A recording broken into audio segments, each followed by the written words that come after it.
All right, well, welcome back to week 3. I'm addressed a little bit nicer. I know that some of you have said that you like it casual. It makes it more fun, but today's topic is a little bit more serious. And we're going to look at some of the darker side of human history this week. There are 4 videos in this week's series. I try to keep them short, that's why there's 4. To the best of my ability, but there's a lot of information, and I didn't want to just give you theory. I wanted to give you practical examples, case studies that you could look at and examine and analyze from a kind of a historical detective standpoint. So with that sort of thing in mind, I want to jump into the first one, which is a background, an introduction to from ideologies to new imperialism. Let's take a look.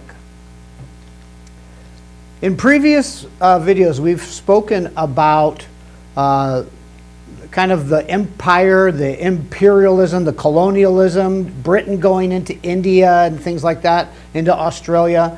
But in reality, these weren't so much aggressive types of we're going to dominate another one, as it was just a part of that market revolution, the commercial revolution. It was just sort of like natural steps.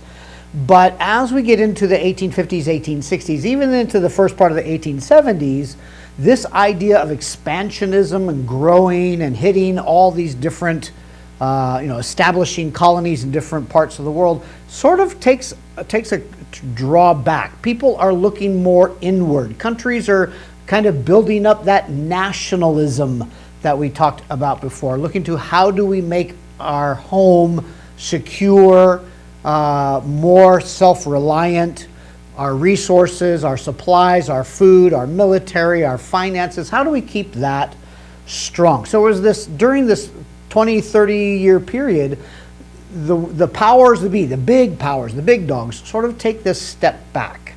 And they kind of just look homeward. But it doesn't last. So in the 80s into the about 1914, there is this massive resurgence, this massive explosion of imperialism again. New imperialism, I like to call it. And I want to look at just why this sort of thing happened. I mean, look at where it was before. Look at where it is by 1914. Everything that's shaded is owned by somebody, controlled by somebody, dominated by somebody. Here is Africa in the 1850s, the continent of Africa. Don't think of Africa as a country. It's not. It is many, many, many, many countries and many people groups and many languages, many cultures. But 1850, that's kind of where things were. Remember, we said that if the Europeans were going to settle, they were going to settle on the outside, the edges of things. They couldn't get inside. Well, there it is by 1930. By 1930, more than 90% of all of Africa's lands are controlled by Europeans. I mean, just look at it. The orange is Britain. France is kind of the brown, that northern, but Algeria, Morocco, that region moving down south into that kind of like that bubble that comes out. It's just everywhere. Germany is there. Italy is there. Everybody has a piece of the pie, so to speak. And this massive frenzy on Africa deserves some time to kind of consider, well, why in the world did this happen? So one of the things we have to remember and consider historically, we like to think things are linear. They just go from one step to the next step to the next step to the next step, and we're always moving in a progressive up in this way. But in reality, history kind of works like the waves of an ocean, the tide. Sometimes it goes high, sometimes it comes down low, and so it ebbs and flows. So we want to look at the first part is the conditions prior to. What was going on in Europe's mind and in Europe's policies and politics prior to the 1880s, 1890s? Well, for Britain, they had this Prime Minister, William Gladstone, very, very, very liberal, wanted to focus at home, didn't want to overextend the UK going into new territories or anything like that. The coercion of others, dominating either militarily or market-wise, economically-wise, was not part of his liberal ideology.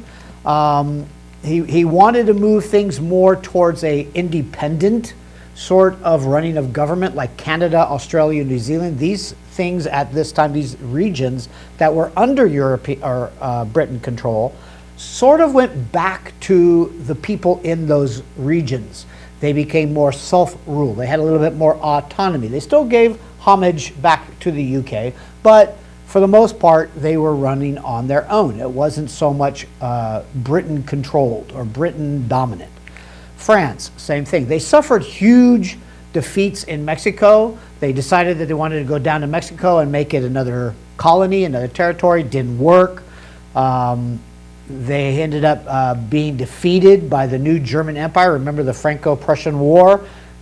Germany spanked them during that.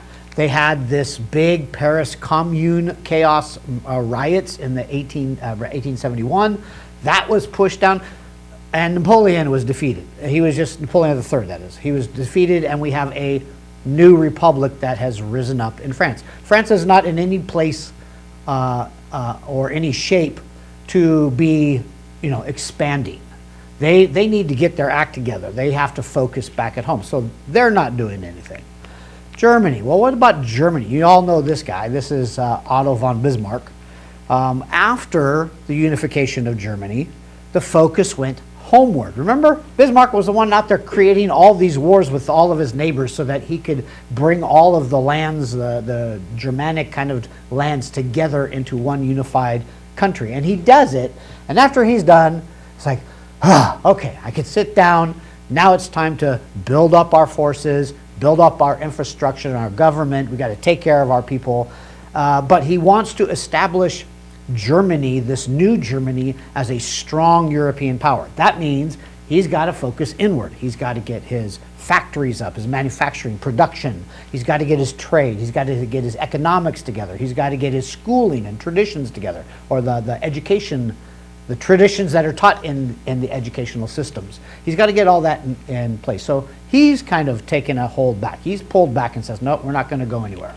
So all of these folks are on the pullback. They're on the let's focus at home. So why in the world did this resurgence of imperialism take place in the 1880s, 1890s? What in the world was going on?